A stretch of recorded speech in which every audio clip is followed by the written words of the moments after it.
Welcome to my channel. Sit back and listen to the best true crime stories. Let's go.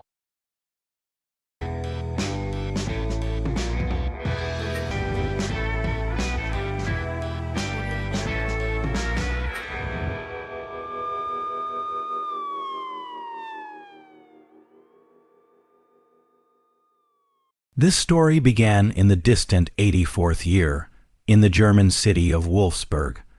Located in the north of Germany, the city is known mainly as the capital of the world's largest automobile concern, Volkswagen. Here is the headquarters of the company, as well as the very first factory, built back in 1938. The southern outskirts of Wolfsburg, divided by the highway connecting it with the neighboring city of Braunschweig, is a favorite place of residence of the middle management and technocracy of the concern. It was in this neighborhood that a family with a not quite Aryan surname Pazhitka lived. The head of the family, Laszlo Pazhitka, was an experimental physicist and worked in the research center of Volkswagen. The family had two children.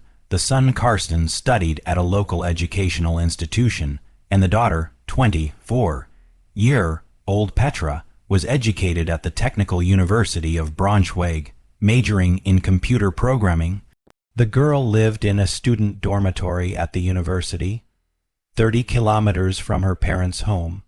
In mid-July, my parents asked Petra to stay with them for 2 weeks. They had planned a 2-week trip to Italy, and Petra was to look after her younger brother. According to her parents, she happily agreed. At that time, Petra was working on her graduation project.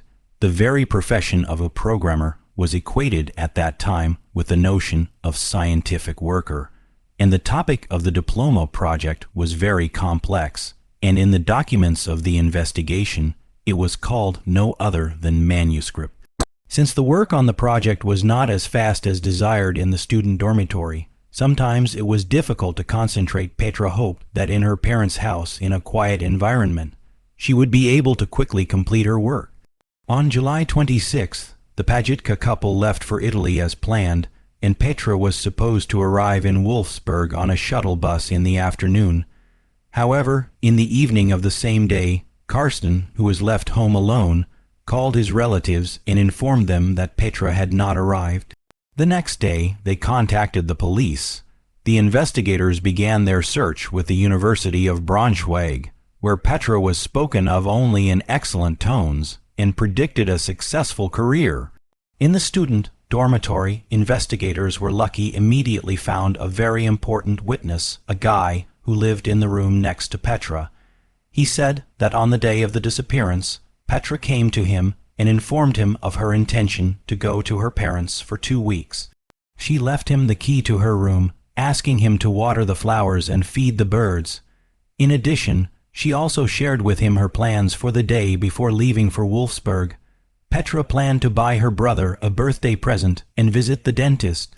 The gift that Petra wanted to buy her brother nowadays can only cause a smile or even bewilderment, but in those days it was quite expensive and not very common thing, a cartridge of colored ink for the printer.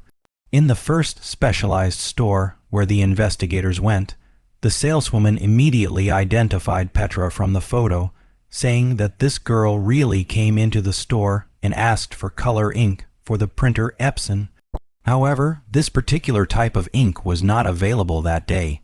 The salesperson also noted that the girl made a good impression on her. She was talkative and seemed to be in a good mood. The dentist Petra had been to that day was also easily found. According to the appointment book, Petra had been at the dentist for about an hour, from 2 to 3 p.m. He also did not notice anything unusual. He also did not notice anything unusual in the girl's behavior. The stop from which the shuttle bus to Wolfsburg departed was very close by, and even though the driver of that bus could not remember Petra, the investigation made the obvious conclusion that Petra had left for Wolfsburg on July 26th. Since no traces of the crime were found in the house of the Pazhitka family, there was only one option: something happened to the girl on the road from the bus stop to her parents' house, which passed through a forest belt a little more than half a kilometer wide. And this conclusion did not inspire the detectives with optimism. Exactly a year ago in this forest belt, very close to the bus stop, already found the corpse of a girl. Murdered then was 14-year-old Karsten Weimer. She had been raped and strangled with a piece of rope. There was little chance of finding Petra alive. The forest was thoroughly searched, but no trace of the crime was found. Petra's parents, who had urgently returned from Italy, took an active part in the search for their daughter. Laszlo Pazhitka kept his own map of search activities, putting on it all the data received from the investigators. Once he pointed to some remote areas and asked why they had not been surveyed by helicopters. The police only waved their hands. The budget of the search and rescue operation was long exhausted. In addition, to look for the girl tens of kilometers from the alleged place of disappearance, in the absence of any data that she was in these areas, a matter of futility. But all the arguments of the police did not change the parents' minds, and having withdrawn their last savings, they themselves paid for the continuation of the search. But these additional measures did not bring any results. Returning to the case of murdered a year before Karsten, the police noted the testimony of two witnesses who at the approximate time of the murder saw in the immediate vicinity of the forest belt, parked on the roadside car. Could the perpetrator be from out of town? He dumped Karsten's body in the woods, but took Petra with him for some reason. The detectives decide that the regional search is clearly not enough and turn for help to the central television. They make a short 10-minute movie about Petra's disappearance, after which the investigator appeals to the public for help. The investigator is appealing to the public for help. In the background is a photograph of Petra. It was considered very important to show the person sought exactly as she looked on the day of her disappearance. Therefore, a similarly built model on television was dressed up in identical clothes, photographed, and then the head of the wanted person was glued on top of it. The results were extremely surprising. Not a single signal that anyone had any information about Petra's whereabouts or suspicions about the identity of the perpetrators of the crime against her was received. As one of the police officers involved in the investigation recalled, it was as if Petra had fallen through the ground, literally, in the literal sense of the expression. The team of investigators focusing on Karsten's murder had better luck. They noticed that very close to the neighborhood where Karsten was killed and Petra disappeared, there was a small sanatorium for people with mental disabilities. The patients had been checked very thoroughly a year ago, but what about the staff? Often people with mental disabilities work as auxiliary workers in such institutions. A guy who worked in the sanatorium as a carpenter caught their attention. His name was Gunter. He had a low IQ, developed mental delays, and an addiction to alcohol. The 19-year-old carpenter lived near the house where Karsten and her parents lived, and he certainly knew the girl. The police obtained a search warrant for his apartment and found some items of clothing that Karsten had been wearing on the day of the murder. Gunter was arrested and a couple of days later confessed to the crime, but when asked about Peter, he just shrugged his shoulders. This did not seem surprising due to the mind clouded by alcohol and illness. From the memories of Gunther fell out of days, or even weeks, the circumstances of the murder of Karsten. He also remembered very vaguely. For the murder of Karsten Weimer, he received 8 years in prison. In the case of Petra's disappearance, the investigation continued to work with him in prison. 6 months later, he confessed to Petra's murder, but he could not remember the details of the crime or where he had hidden the corpse. Later, with the help of a lawyer, Gunter withdrew this confession, stating that if he did not remember the moment of the crime, then he did not commit it. In 2015, after the events described below, a real pilgrimage of journalists from various media outlets started in the southern suburbs of Wolfsburg. They managed to find many local residents, you could say old-timers, who lived in these neighborhoods in the mid-'80s.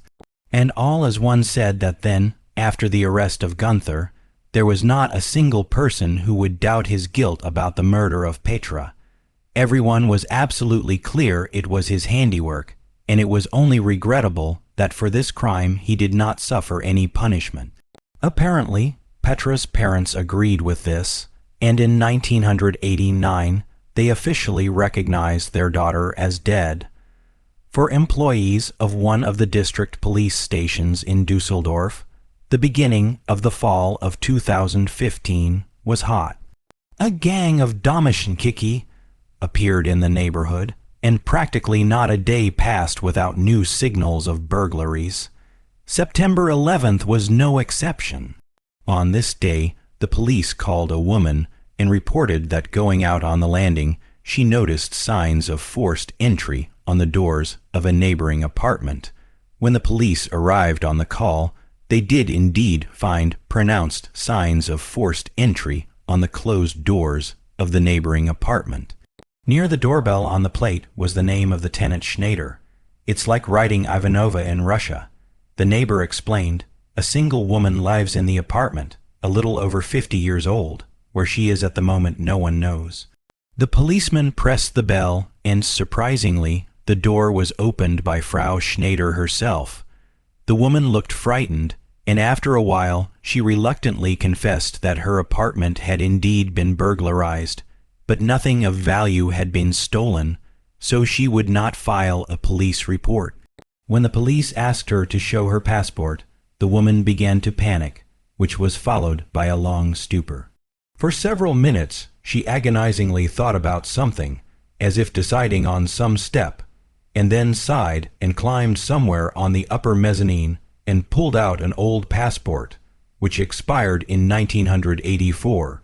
The police immediately contacted the police station and dictated the data in the passport. Petra Pazhitka, born in 1960. The answer that a person with such data disappeared in 1984 and 5 years later was recognized as dead shocked the police. However, the woman was already prepared for this turn of events. She suddenly looked up and said, "Yes, Petra Pazhitka is me." The identification procedure proved that Frau Schneider, who had lived in the burglarized apartment, and Petra Pazhitka, who had disappeared in Wolfsburg 31 years earlier, were one and the same person. Petra told the investigators that she had been preparing for her escape for a long time.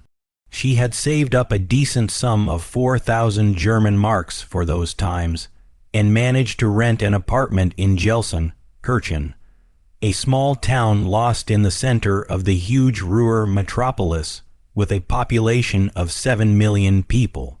On the day of her disappearance, Petra left the dentist's office and walked across the street to the opposite side of the street from where the bus through Gelsenkirchen departed. The first few years were the most difficult for her. At every opportunity to be uncovered or demanded to show her passport by administrative authorities, Petra changed her place of residence. But then she found an apartment in Dusseldorf where she felt very safe and has lived for the last 11 years. All this time, she said, she worked as a cleaner in various companies in the black, without official employment procedures, and received her salary in envelopes. She never had health insurance, never went to a doctor, never had a bank account, phone, TV, internet, paid her electricity bills in cash, never applied to administrative bodies, never bought things on credit, never received parcels, never sent registered letters. In a few weeks, when the story becomes public, the police will say that despite numerous checks, no facts of Petra's residence under false documents were found. Apparently, she was simply living without any valid documents. This is an administrative offense, but the law enforcement system has no claims against her, and even the fact that Petra did not pay taxes for more than 30 years is unlikely to lead to serious consequences for her. It is not possible to establish where she was employed during that entire period. She herself has the right to say nothing about where she worked and how much she earned. However, the police explanation has not satisfied everyone, and some of those who discuss this topic on the boundless spaces of the Internet still inclined to believe that behind the disappearance of Petra in 1984 is something more than just an unmotivated escape from society. In the meantime, after the identification procedure, it was time to notify Petra's relatives. A police officer present at the time recalled, "It turns out that sometimes informing people that their loved one is alive is even more difficult than informing them that they are dead." Petra's father did not live to see this moment. He died back in 2013. Whether unfortunately or fortunately, it's hard to say. Petra's mother, who is in her 80s, and her brother Karsten have long since moved away from Wolfsburg, and the news that Petra is alive was naturally received with extreme emotion. First complete disbelief in such a possibility, then shock, and then tears and constant questions. Why did she do this to us? Why? With the help of the police, they will write a letter to Petra, in which they will beg her for a meeting. Don't be afraid, no one will ask you anything. All we dream of is to see you. The next day, the police will hand the letter to Petra personally, but she never opens it. The policeman's stories that her family, having withdrawn the last of their savings, which they were saving for a secure old age and weddings for their children, would pay for part of the pointless search, made no impression on Petra. According to her, she didn't know she was wanted at all. Trying to understand the reasons that prompted her to run away, the police will repeatedly ask her questions about the situation in the family at the time of her disappearance. Perhaps the investigators made a mistake somewhere back in '84. Did they miss some important points? Did someone close to her hurt her? However, Petra's answers to these questions will always be the same. There was no violence in the family, but she categorically refuses to resume relations with her mother and brother. In the end, the police will only throw up their hands. It's her decision. We are obliged to treat it with respect. Every person is free to choose the fate he or she likes. The news that after 31 years, the murdered Petra Pazhitka was found alive and unharmed, like a genie out of a bottle, will fly all over Europe, being in the criminal chronicles of all major print media. Toward the end of 2015, the Düsseldorf District Court overturned the decision on Petra Pazhitka's death. The Social Welfare Office appointed an employee to help Petra reintegrate back into society, to obtain a valid passport, a bank account, social and health insurance, tax status, and to register at her place of residence, and change the nameplate on the front door.